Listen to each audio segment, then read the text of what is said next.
Hey everyone, Prof Sales here. And Karin. Oh, there's the live button. There's the live button. Sometimes there's a little bit of a delay. So we are live on the tube of you once again. Ah, rookie. Rookie mistake. So bad when that happens. Just so annoying. She didn't turn down the volume. No, just kidding. That was me. And it's funny that we're going to talk about rookie mistakes today, aren't we? Yeah, we're going to talk about rookie mistakes a little bit. So how's every why are you looking at me like that? How was your weekend? How was everybody's weekend? Did you sell lots of stuff and grab all the thingies? Grab all the thingies. For some reason, I think we're going to keep hearing about that. We are. You have no idea. All right. So, hey guys, let us know. That was loud. I know, It was right? like a shot going off. Thought I needed to take cover. Let us know in the chat if you can hear us okay, if the sound is good. Probably is, but we always like to make sure. That's what that totally was. It was a sound check. It was a sound check. Yeah, her opening a can. And yeah, so what are you drinking there? Sparkling water? Sparkling, but this has real fruits in it. It's called Spindrift. Has real grapefruit juice. You ever think when something says like it has real fruit in it, you should just drink it in like chunks of like mango should just come out or a whole banana? That would be gross. Well, it's real fruit though. I mean, how do you really know? It says real squeezed fruit. Is that something different? I mean, they're just squeezing And the how do fruit. we know the fruit even wants to be squeezed? Do you think they like it? Do you think you would like to be squeezed into a can? I don't think I would. Probably not. So fruit. Well, that devolved into a nonsensical topic very quickly. As it always does. So anyway. I think we're hearable. Yeah, so it sounds like we're good. People are filtering the room. A couple people here we can shout out. There's Chris. What's up, Superwoman? Yeah, normal Jason. Yeah, that's about right. This is my going to Lowe's shirt. Yeah, Karin just got back from Lowe's. We're going to talk about why she had to go to Lowe's. Yeah. Sort of an impromptu. Yeah, that was an unexpected visit, but we'll talk about that in a moment. Let's see who else is here. Deb's here. Hey, Steiner, Shelly. Clearing clutter for clarity. Oh, you said Deb's here.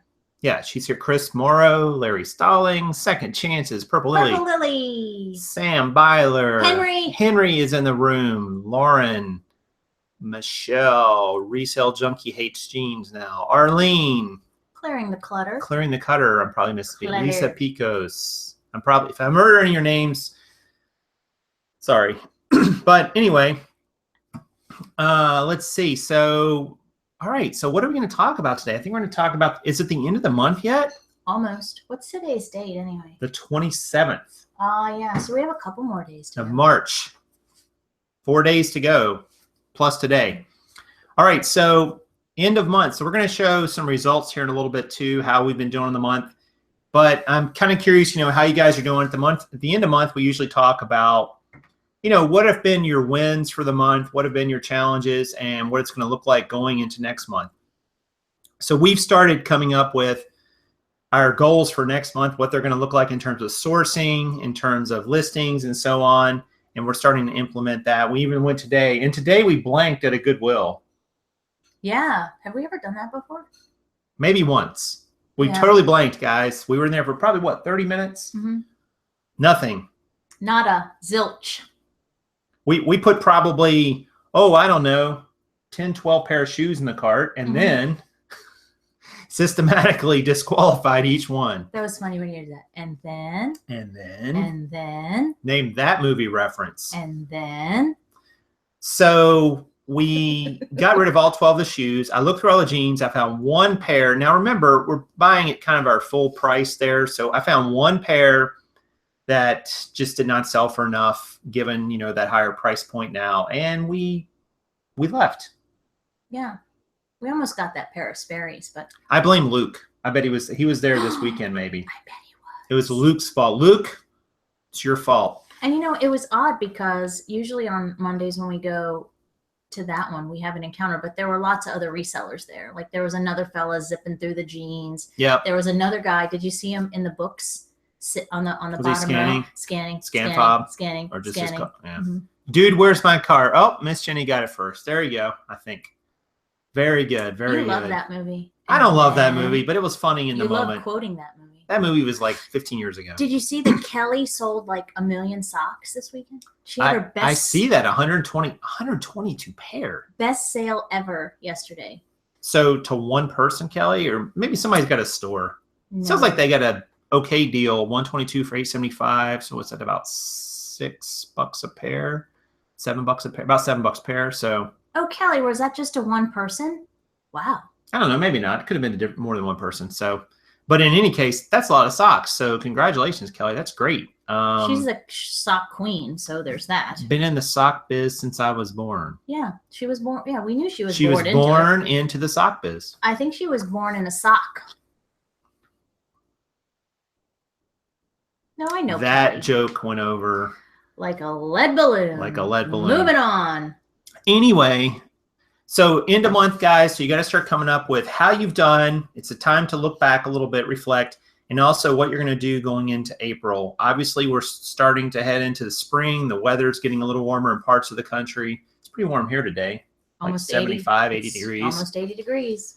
And, you know, you've got to be able to transition if that's going to change what you're selling. Although we sold a sweater yesterday that is a big, thick, heavy sweater. Irish sweater, yeah. Yeah, I mean, this thing's like Irish. I guess it's like Irish. It's not Irish linen, is it? It wasn't linen. It was Irish wool. Wool, yeah. It's made and purchased in Ireland. Yep. So we sold that for like, I don't know. It was like $45. And I think we paid $7.50 for it. So that was a nice flip. And I think that was the last of my yard sale haul from last summer, right? Last July, maybe. Karin got that back last July. So that's, you know, pretty old. But it's interesting it sold now. We're heading out of sweater season for most of the country. But it does prove that you can sell even, you know, out of season items. I mean, a sweater is definitely not a summer item. No. And that was the one where I had to wheel and deal by myself. You made me do it by myself. Yeah. She's like, what do you think about these? I'm like, I think you should go try to get them. She's like, okay. And she did. Well, and I think I actually paid more than I said, because I gave the woman a price and I said it's for all of them. And she said, oh, so for all, and it wasn't a big deal. But anyway, we've sold all of them. There were 2 from Norway, 2 from Ireland.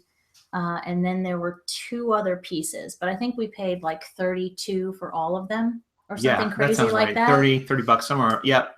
Like maybe it wasn't Ralph.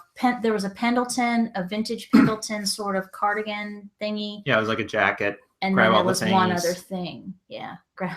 And on that day, I did grab all the thingies apparently. But that was cool. So. All right. So moving on, we are. Notice how we did that. So let's talk about merch for a moment, guys. We'll get to the show topic here probably about 20 minutes in. If you're listening and you're not happy about get to the topic. I mean, I get that comment every once in a while. I'm like, hey, fast forward's your friend. You know, you can just. And it's Monday. I'm very nervous. It takes us a while for me to get to where I we like to let people filter into the room too, because there's a chat going on. So I'm not going to jump into the topic 30 seconds into a video. That doesn't make sense to me. No, me neither. Plus, we get to catch up with everybody, find out about mega sock sales. Yep. Et cetera, et cetera. That's cool. So talk to us about merch. I love it. My next shirt, I told Jason this morning, my next shirt is going to just say, I'd rather be merching, or I'd rather be Adobe illustrating, or I'd rather be creating. Because I've done everything I can do not to take pictures over the last couple of days, wouldn't you say? Especially this morning. Yes. When are we going to talk about that? We can talk about that now if you want. Why are you not? Wait, so we'll get back into merch, but why are you not taking pictures the last hour and a half, Karin? Because I don't want to. No, that's not it. So tell the story. So this is my rookie mistake for today. There seems to always be one a day, right? So we have a lot of little tchotchke, one-offy kind of stuff that I need to take pictures of. And you don't want to list it. I don't want to take pictures of it. We hate it. Hating it right now, but we agreed, and we've told y'all that we're going to just get through it, and then we'll get back to jeans and shoes and bulk and whatever else we do, and merching, whatever. So I decided that in order to do that, I need to rearrange the photo space again so that I can use the table and the mannequin better. So I was just going to swap them, put the lights in a way that I could take the pictures. We need a visual. Oh, come on. Anyway, he's sitting over here. I'm where he is right now, moving the lights around. And it's kind of topsy-turvy. I hate the little legs on the bottom of them. And sure enough, smash, crack, boom. You're going to break something else. So our lovely Cowboy light box. Yeah, and it went, it like crack. It was absolutely awful. And here's the baddest part. So we get it undone. We take the thing apart, and we literally have to walk it outside because yeah. Fortunately, it didn't get all over the floor, which that was a good thing because they're little shards of. Well, the diffuser caught everything. So we took it outside, dumped it all out. And economically speaking, it's kind of an expensive mistake. Those light bulbs run anywhere from $10 to $15 a piece, and there's 5. And I broke all 5 of them, did I not? Yeah, they all kind of broke. Some like shattered, and then some just came loose from the base. Yeah, and it's a 45 watt 5500. Yeah, Kelvin. Anyway, it's a white full spectrum bulb. Need 5 of them. There is no quick fix. I went to Lowe's. I went to even Walmart, thinking maybe certain people that want to grow certain kind of plants might get their bulbs there. I don't know. Right. But I digress. So they don't have them. And I called some places. I broke it. I got to own up to that. Moving on. So we have to get it fixed. So I gave myself a day off from taking pictures. Is it funny? No, I was watching the chat. So there you go. That's my story, and I have to fix it. So there you go. And the interesting thing is, we were thinking about. I was just thinking earlier today, like those bulbs are going to burn out soon. We're going to have to replace them. But the positive side of this story is that, well, first of all, we're okay and nobody got hurt, which was always good. But the positive thing is that we are actually looking at our lighting setup period, because we had thought about changing our lighting setup a little bit anyway, just because of our space, not so much the actual, it's not that we were displeased with the lights. We just thought about space-wise, it might make sense to have them in a different place and a different setup. So we're going to look at the umbrella lighting setup. If anybody's got suggestions in the chat or the comments for a good umbrella setup, we're concerned a little bit about that because we like to take pictures of items on a flat surface. So you need the light coming kind of, angled down potentially. And we don't do a lot of mannequin items. A lot of the items we take photos of are on a flat table. So we need something that will work for that. The umbrella lights are not a bad solution. They're definitely cheaper because they usually only have one bulb and they diffuse the light out over. But I'm not sure how well that will work for shooting with the light kind of coming in, either from the sides or behind you. So if you got suggestions about that, leave them in the chat, leave them in the comments. We're definitely going to be looking at that. But it is interesting. We get a whole kit for almost the price. We could just get the bulbs. Yeah, that actually was a brilliant suggestion, because we can get an umbrella set for about 60, 50, 60 bucks. Yeah. Or we can replace this double kit for 152. I think it's the link that you have in the video. So that actually, I'm leaning more towards that, because Limo sells the bulbs, Cowboy sells the bulbs. But what's interesting is the Cowboy Studio bulbs, if you buy them in a set, it takes a month or 2 before they'll ship them. Yeah, crazy time. But actually, it doesn't not make sense, because if you buy them singularly for $15 a piece, they'll ship them right out to you. That's not going to happen. So as always, we're just offering ourselves up to the reseller world as guinea pigs, and we'll let you know. I'm just doing it, putting it out there for the people. We'll let you know how that works out. But I obviously wanted to work on my t-shirt design, so I sabotaged myself today. There you go. So getting back to merch. It was like this close to hitting me. No, I wasn't that close. But... Believe me. I just hear this. I'm like, what in the world? If I wanted to hit you, you'd hit me. Yeah. There's anyway, so and we have maxed out our merch designs. So when you first get started, well, there's 2 that are still under review, and it's just kind of silly because they're not. 2 are under review? Well, they're the same shirt, men's and women. No. Oh. The one that I told you that's been since the weekend, and then one of the ones I submitted today is, but it shouldn't be because it's the other hashtaggy one. Right. But yeah, so we maxed out. When you first get started and you first get approved, you can submit 2 a day, up to 10 max. And we told you guys on Friday that we actually sold our first 2 shirts, but that's because I bought them. Whatever. We needed a sample. But now we're maxed out. So the next step, and we're hoping to receive those first 2 shirts, do an honest review of the quality so that we can decide if we really want to go after this and promote it.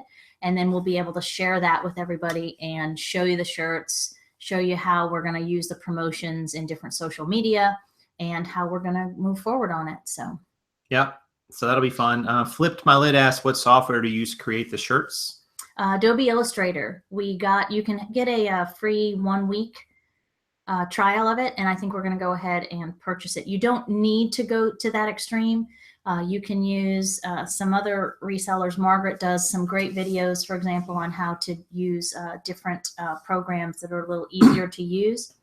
But I like it, and I've spent the whole weekend sort of immersing myself in learning it. I'm a publisher. I come from a publisher background and Microsoft Publisher, and Adobe Illustrator is as close as you're going to come to that. But you're limitless as to what you can create. So that's been a lot of fun. But I didn't quite get it, and I'll call Margaret later and tell her myself. But you know, when people talk with such happiness about the creation and how it's a little addicting, and I didn't get that until I was in the middle of it myself, and I have totally enjoyed it. Like, I have been obviously lacking that creative outlet. You know, taking pictures of jeans, believe it or not, gets a little old. Yeah, so much so that today she's like, I'm through, and broke the light. But anyway, threw it across the room. But that's been a lot of fun, and you know, we'll go into more detail about how you do it, but you start with making your design and putting it up there, and we're going to see what happens. Yeah, guys, so I'm going to show you, I'm going to share you some spreadsheet results for the month. We haven't done too much of that in the last couple weeks or so, so I thought I would share that for you for just a few moments, then we'll jump right into the show topic. So we'll just spend 2 or 3 minutes on this at most. So let me do a screen share. And all right, so here we are in March, right here. Dun, da, da, da. All right, so our listing goal this month is 319, and we're at 66.5%. Still 107 to go. We still have a little ways to go. We hit our sourcing goal at 335 because we had a surplus coming in the month of 219, so we're good there. Some jeans numbers. We've sold 120 pair of jeans this month, which is okay. Obviously, we'll sell some more over the next few days. We listed 151, so we sold just about what we listed. Our sold to list ratio is really high. Sell-through rate 0.43. That'll end up being probably around 0.5, so selling about 0.5% a day, which is okay, nothing great, but it is what it is. All right, so average sale price is right here, so that's about $25.50 or so. 60 cents. And the cool thing is, though, guys, just because we've been more aggressive with the pricing and we've tried to really cut our sourcing cost, we're netting about $12 a pair when it comes to jeans, which I think is pretty good.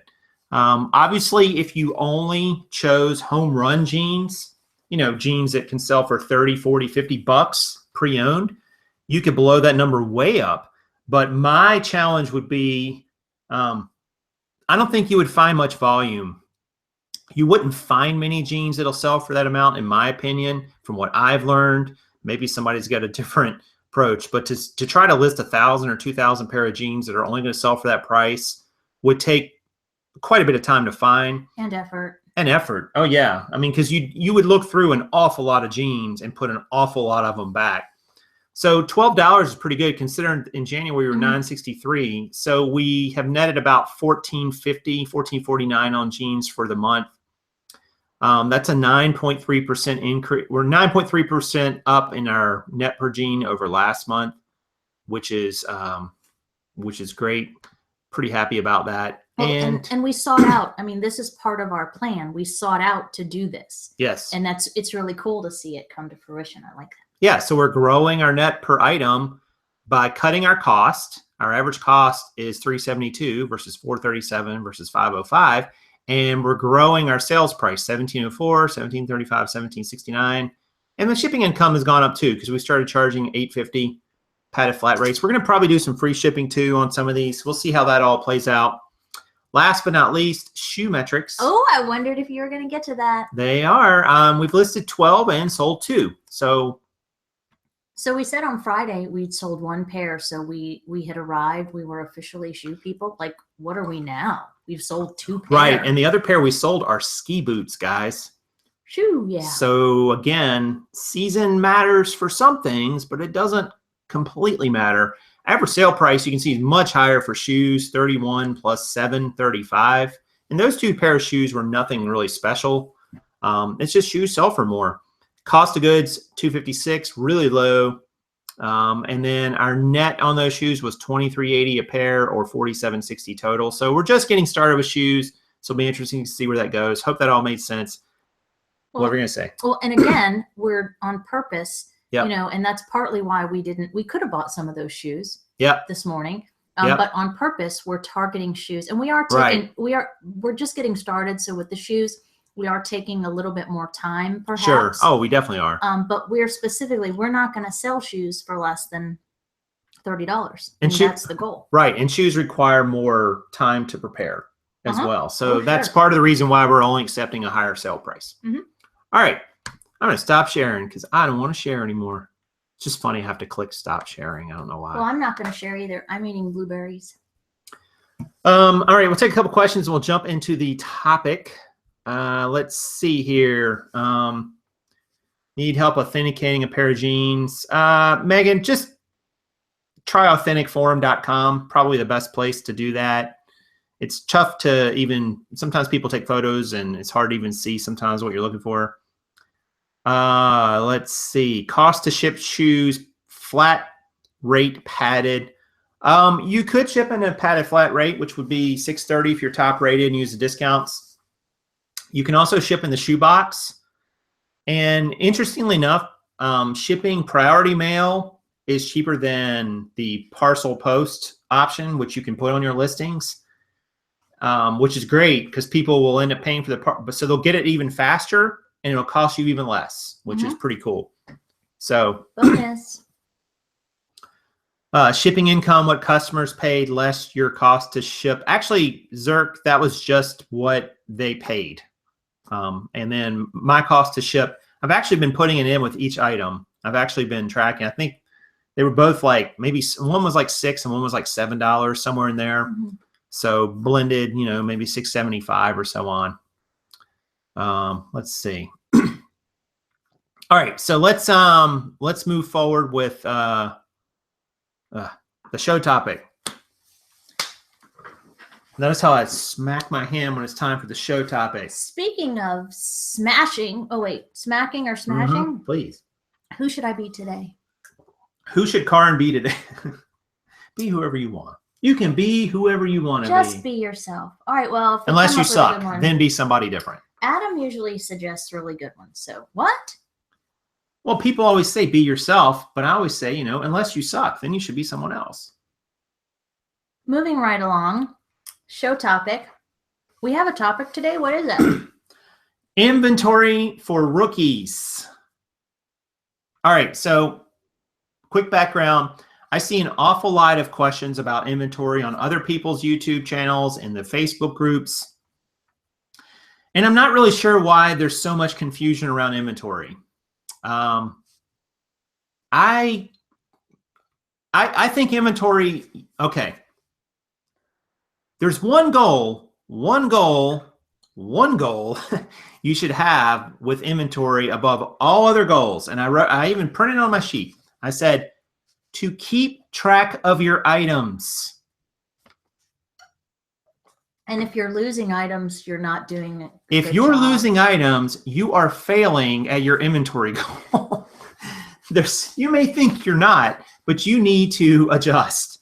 So let me repeat that. There's one overarching goal with your inventory system, whatever you do, to keep track of your items, i.e., you list an item, you put it somewhere, somebody buys it, and you're able to go find it and send it to them.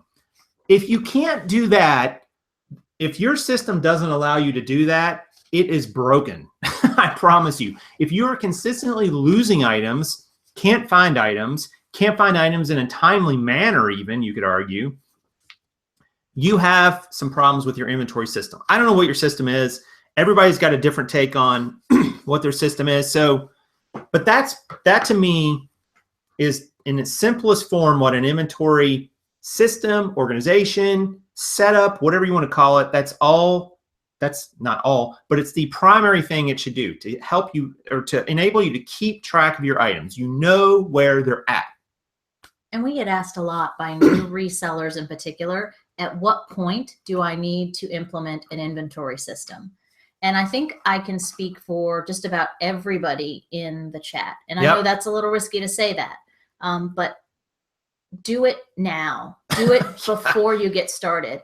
Because here's what happens. If you don't have some kind of system in place, it's going to be so much more headache and so much more work if you have to go back and fix it.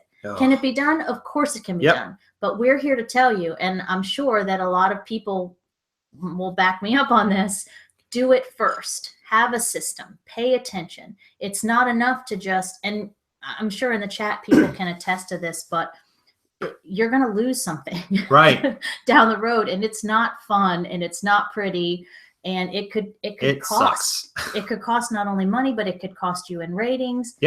It will. Your seller ratings. So if you're gonna, and it's for, you said it was going to be, what was the actual written topic called? So like eBay inventory for rookies. Okay, so a rookie mistake is to not do it. So pay attention to.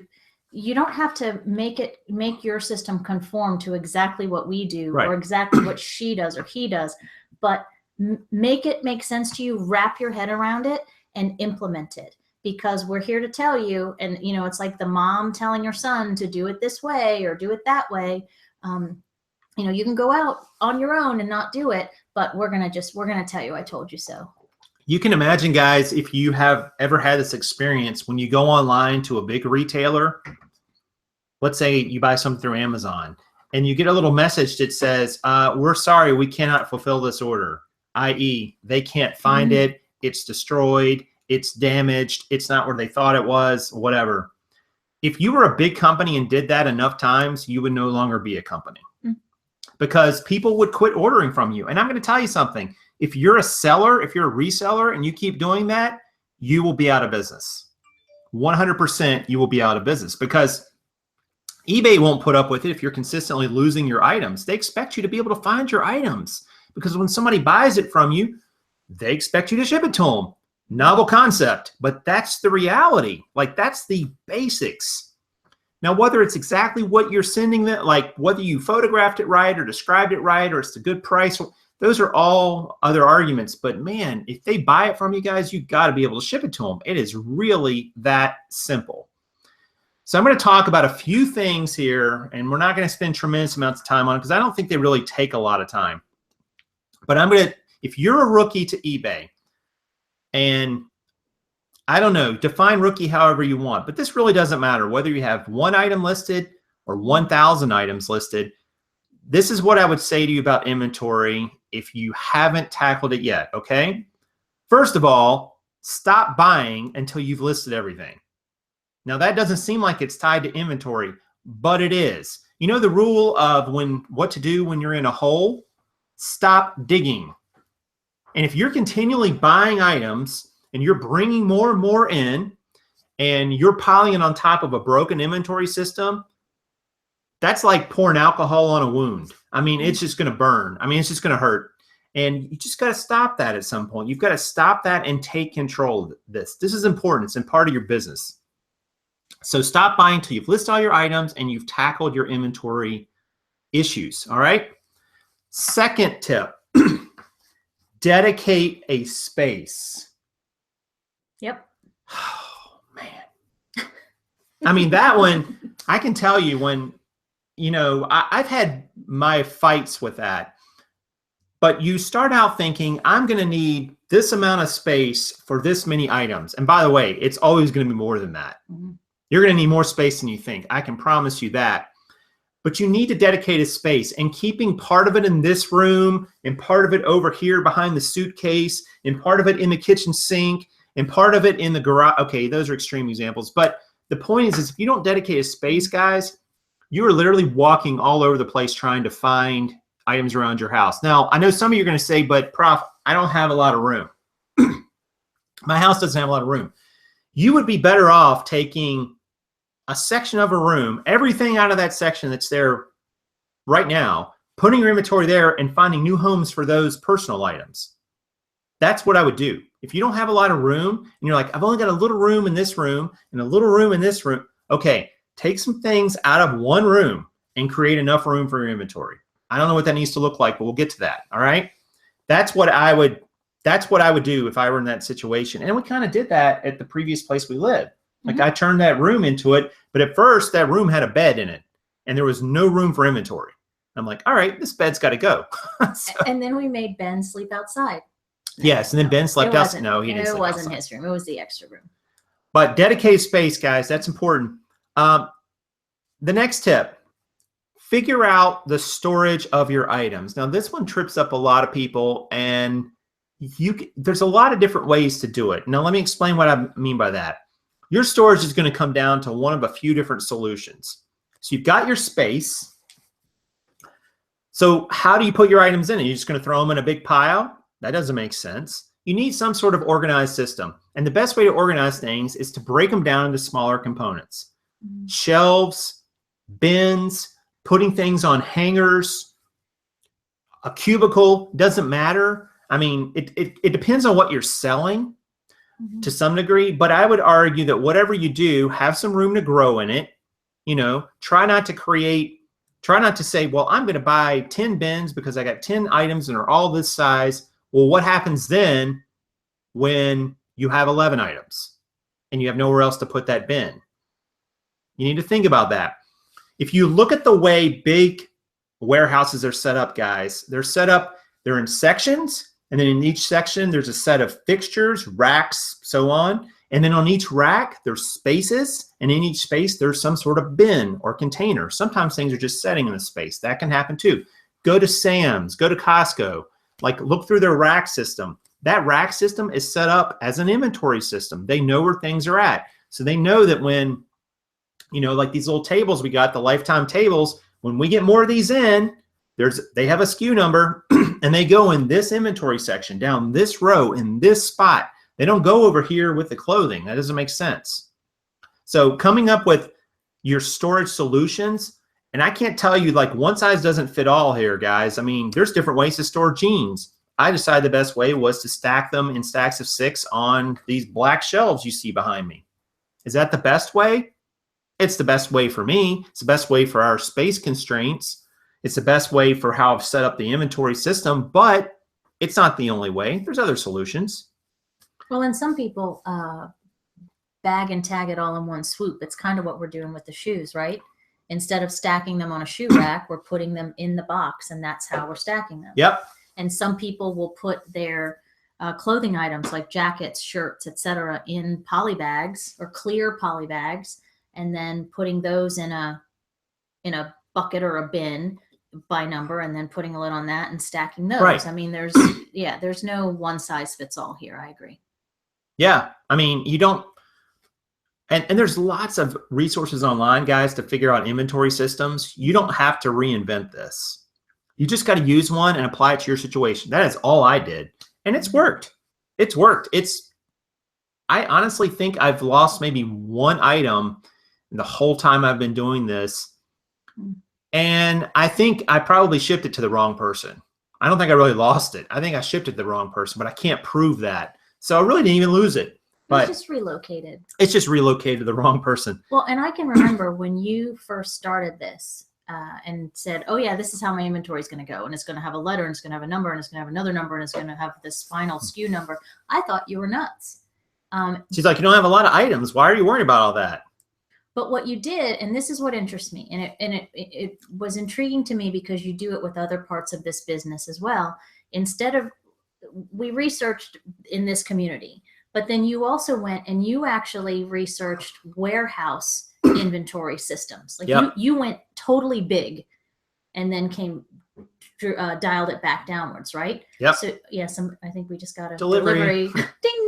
But you went all the way and then brought it to backwards instead of starting with, A1 or A2. You went to the, and I think that says a lot to maybe how far you'll go or grow your business, depending upon what your starting mentality, what your starting point is. So initially, I thought you were nuts. Now she still does. Well, yeah, because that one top shelf, I can't quite reach it.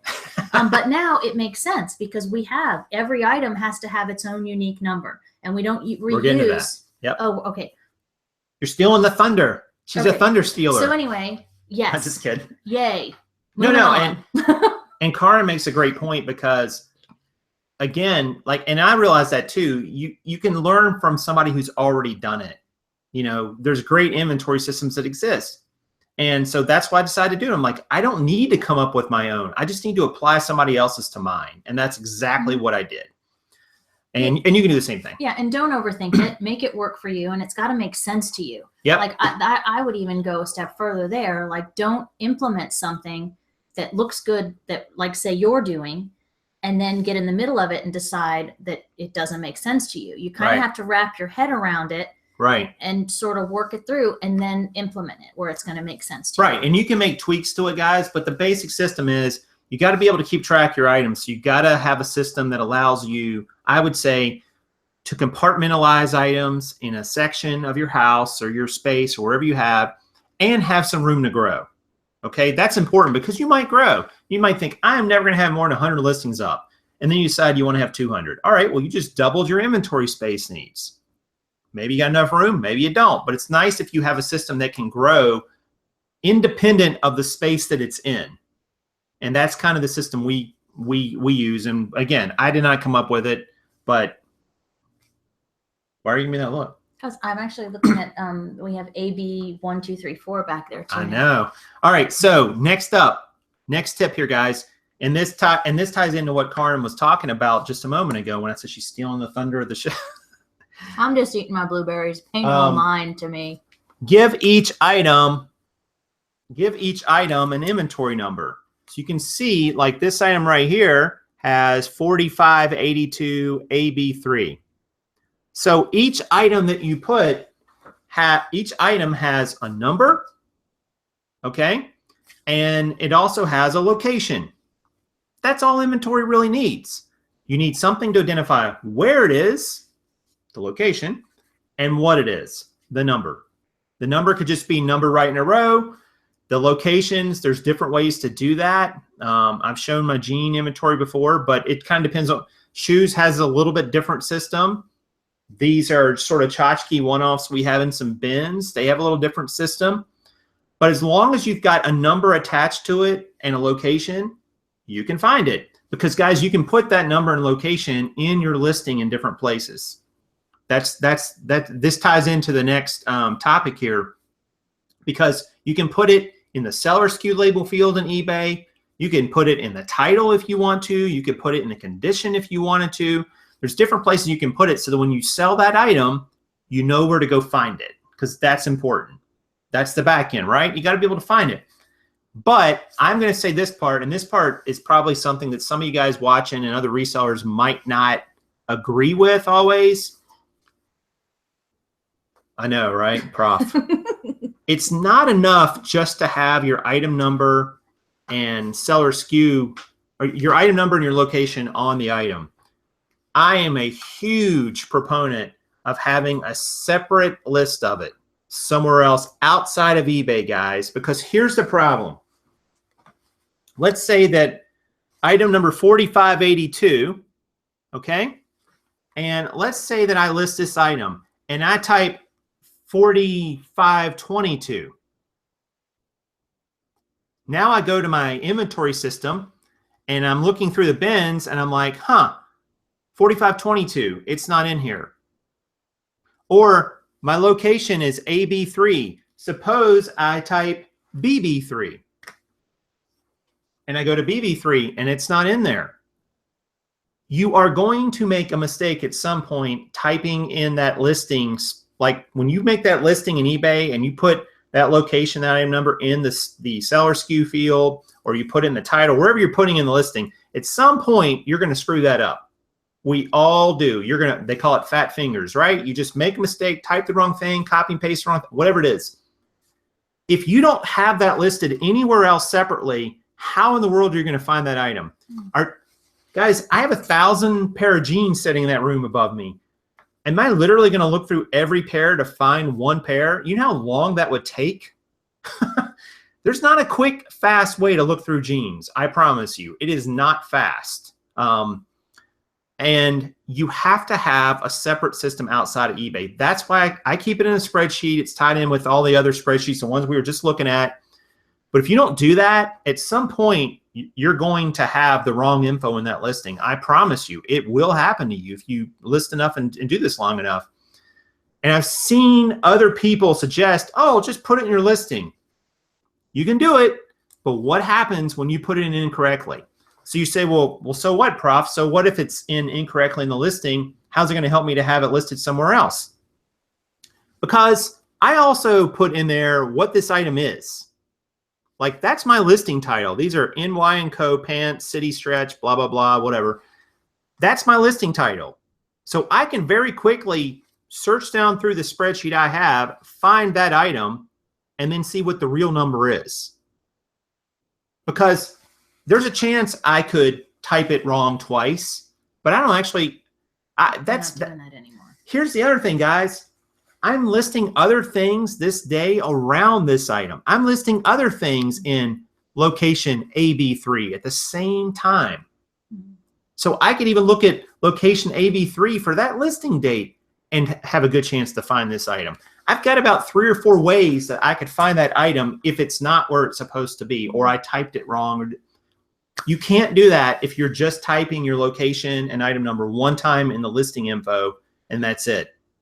You're screwed if you have to go find it. And if you've got thousands of items, guys, you will lose some. I promise. You will not be able to, they will not be where they're supposed to be. You put them in the wrong place, you type the wrong thing.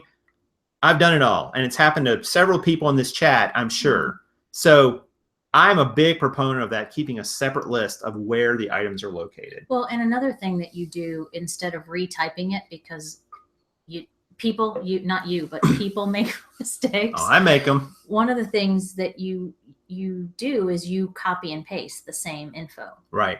And then that way it is uniform. So if you make a mistake, it's going to be the same mistake times 3 or 4. Right. And it'll be the same in the listing too. Right. So.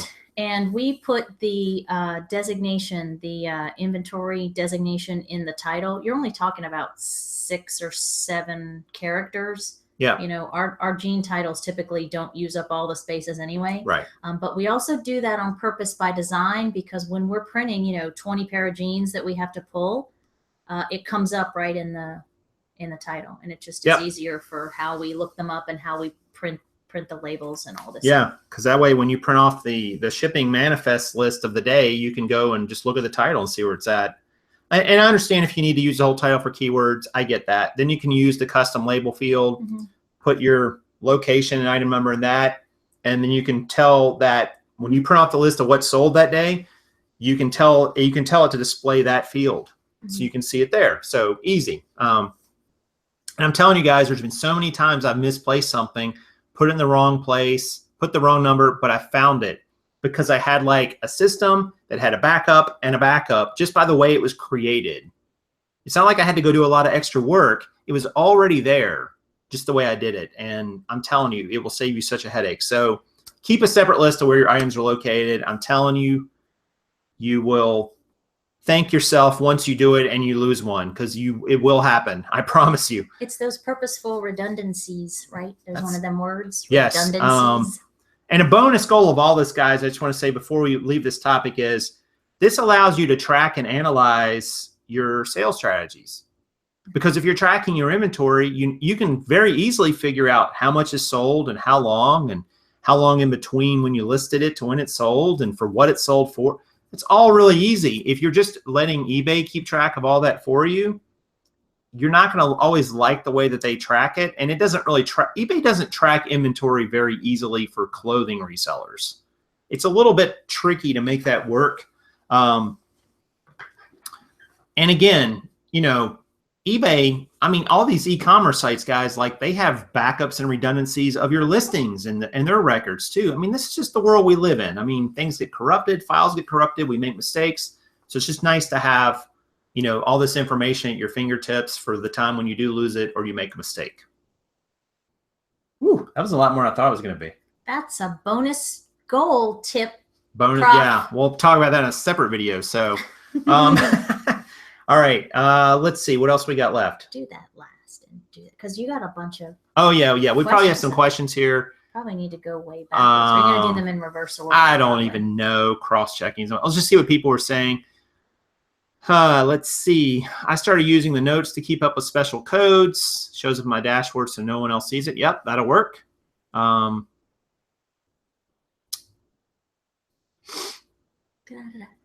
Someone got an item not as described because their item number was in the title. Buyer was confused and thought it was a different size. Yeah, I mean, it's got to be away from the size. I actually, guys, I don't know what you guys do for that, but like when I list something, I put size, the word size, and then the size. I don't just put like a number, and because you're right, people don't always know. Like these are too tall, actually. So I would put size too tall. We did that with something, or it came up in the Facebook group or something the other day. Something about there was an L on the very end. Yeah, I think Casey mentioned that. That was Casey. That was yeah. Casey's, yeah. He had adult. He had adult, and then he had L at the end of his listing, and then he had in quotes XL, which was I think his inventory number, or where I don't remember the exact story. And the buyer, and I don't know all the back and forth between him and the buyer, but the buyer thought that it was a different size than it was and was trying to say that was why. And, you know, he was frustrated by that. Just Casey was a little, and, you know, rightfully so. He thought he had created very distinctly in there, you know, what it was, and the buyer didn't think so. And, you know, that's one of those situations where you just gotta try to keep any potential problem from coming up that you can, even when it seems very clear. Sometimes somebody will find a way to muddle it. Yeah, just try to be as specific as possible. And if you put your number in the title, offset it or put it in a way where it can't be misconstrued. Right, right. All right. So any other questions? Please, you guys type the question marks or the word question in the chat. We'll try to answer them best we can. No TV said, when an item ends, do you relist or sell similar? That's an age-old question, No TV. You're going to find lots of different opinions on that. We just tend to relist. I've done some sell similars. Again, I don't think anybody out there has a big enough data set that they can conclusively prove that this or that is better, other than eBay, because they have the whole universe of results. They don't need a data set. They don't need a sample. They got the whole universe. They could tell you, but they have both options there.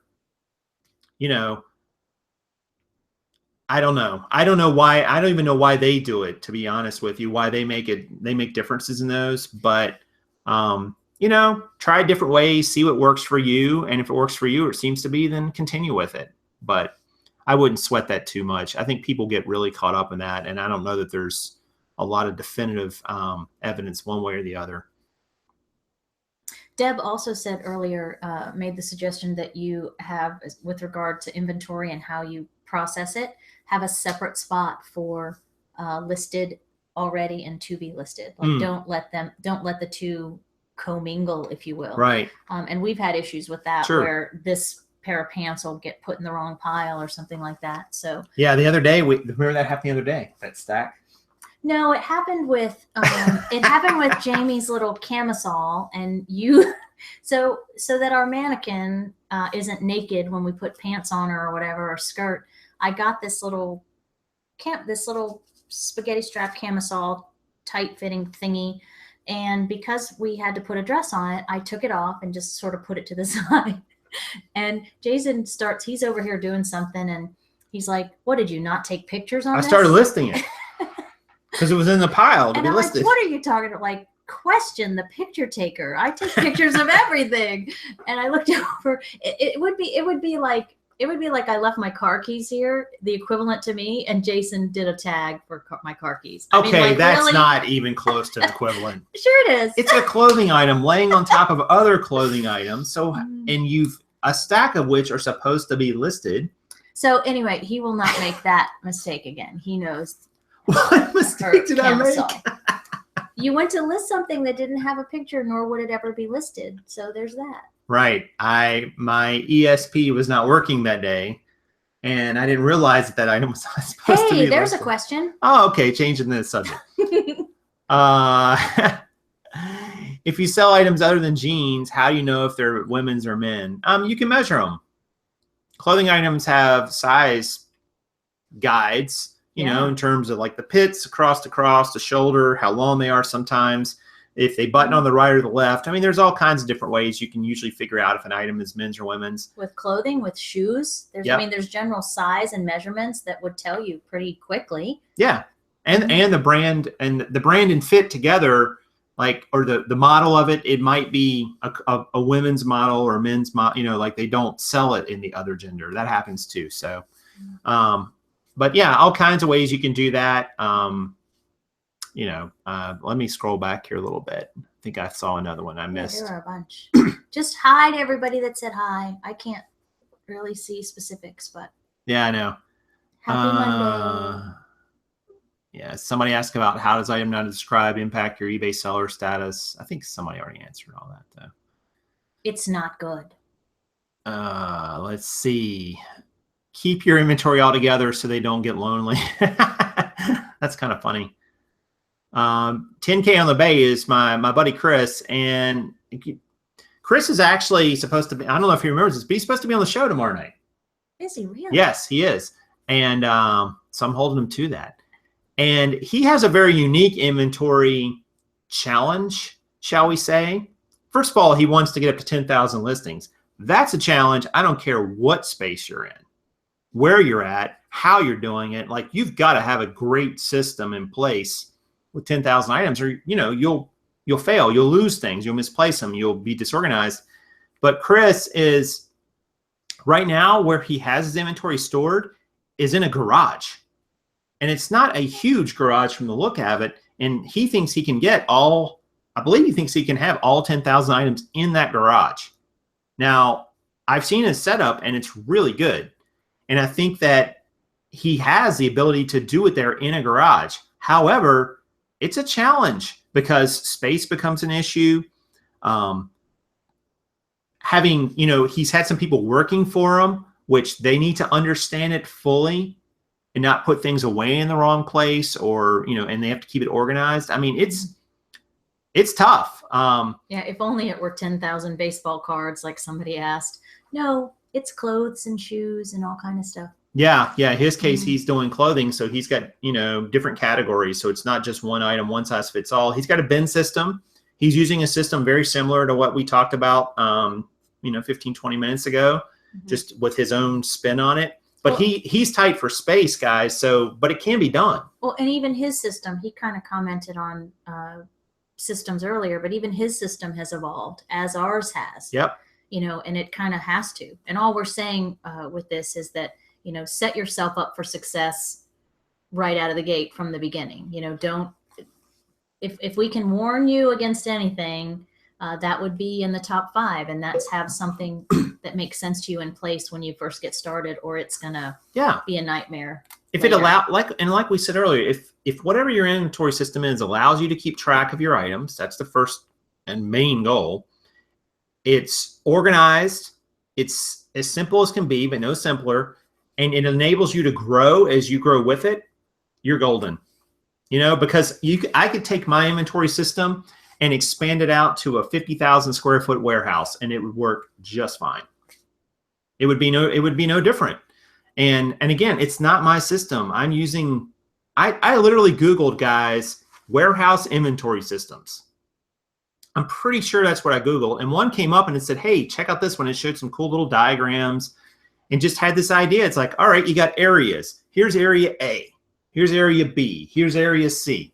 And in this area, you've got some fixtures or racks or spaces. So here's rack, you know, A.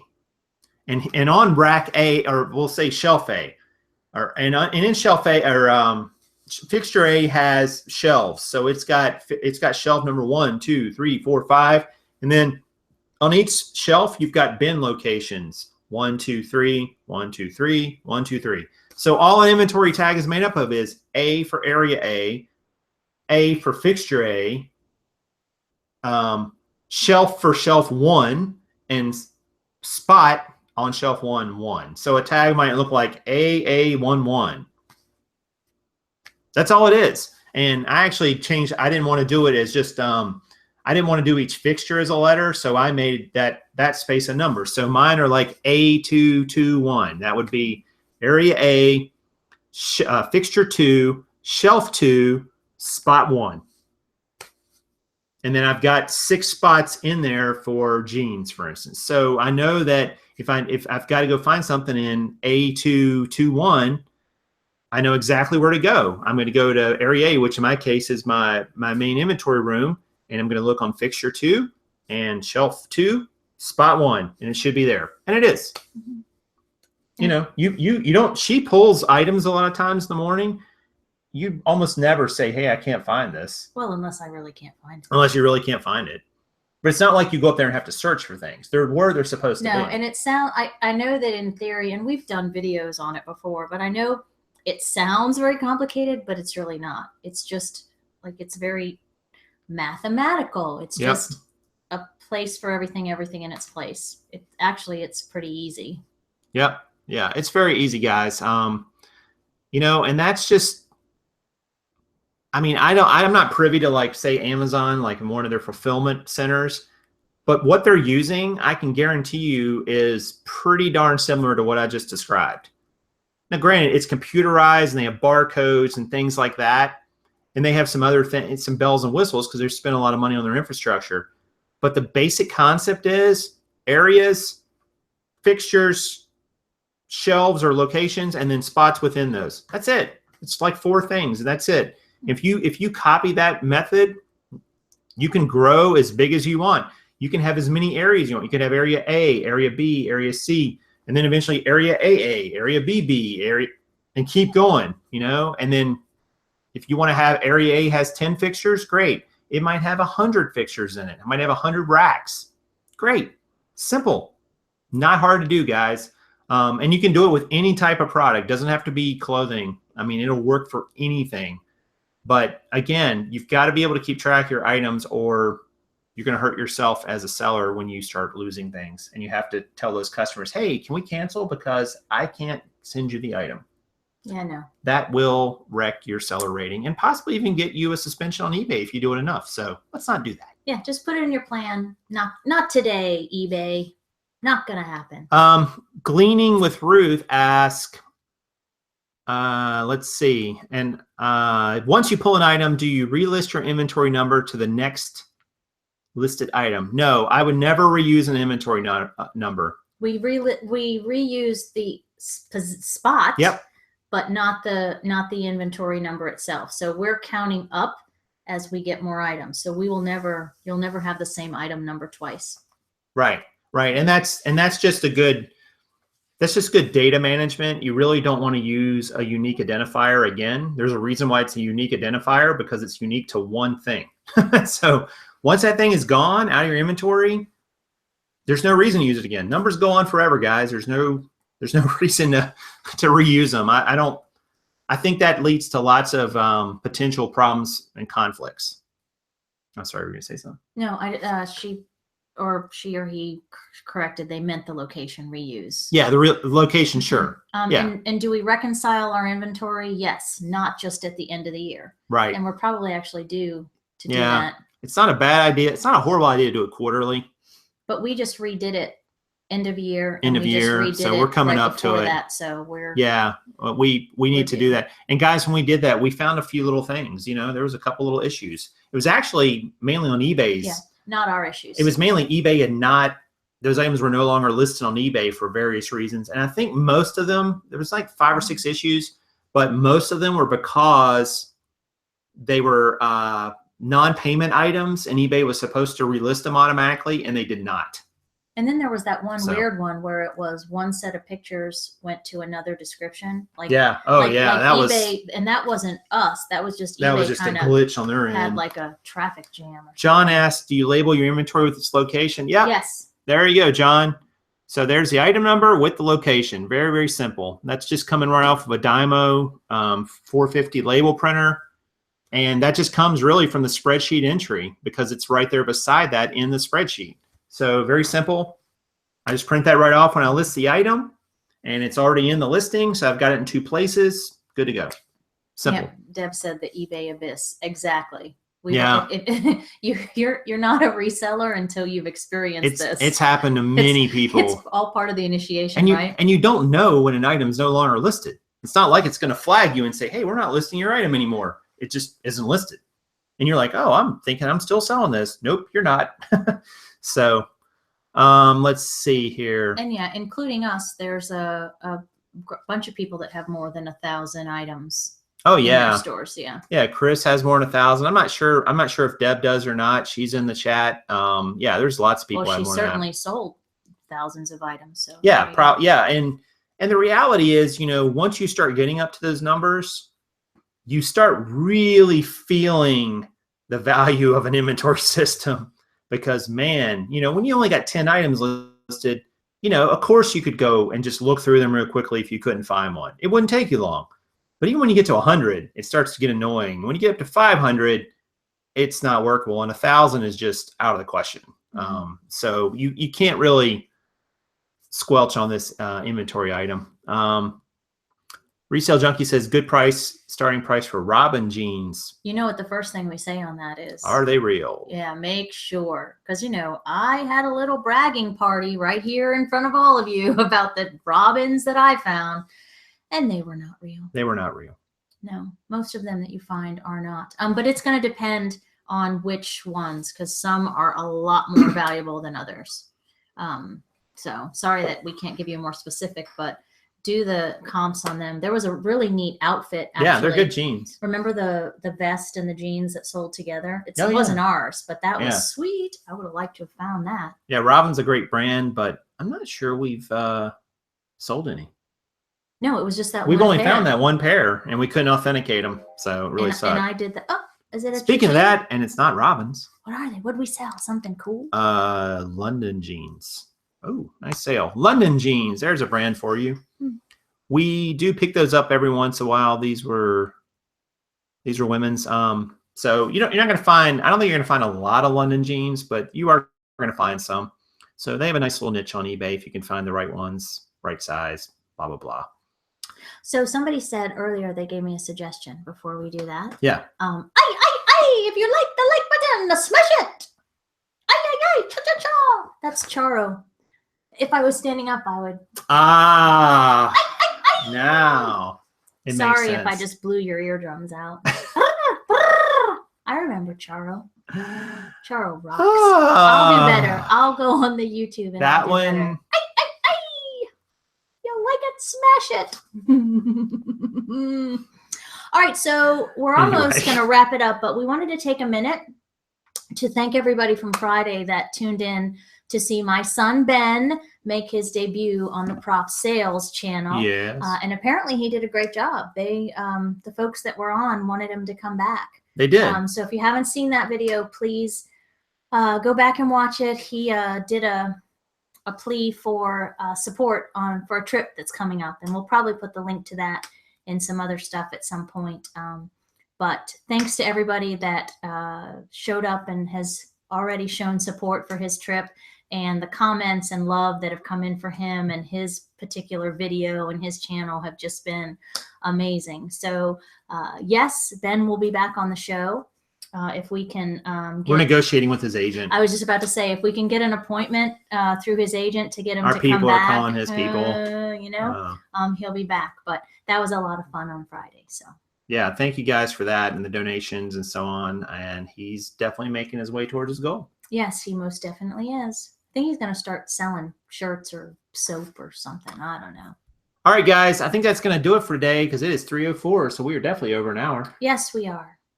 All right, so if you got questions or comments about any of this content or really anything, leave them down below if you would like, and I will do my best to answer them, or Karin will answer them, or we'll both answer them. Yeah, you know, I have an email address too. But anyway, so we'll keep you posted on all of our trials and tribulations with this lighting business. And we will be, well, you'll be back on Tuesday with Chris, right? Yep, tomorrow night.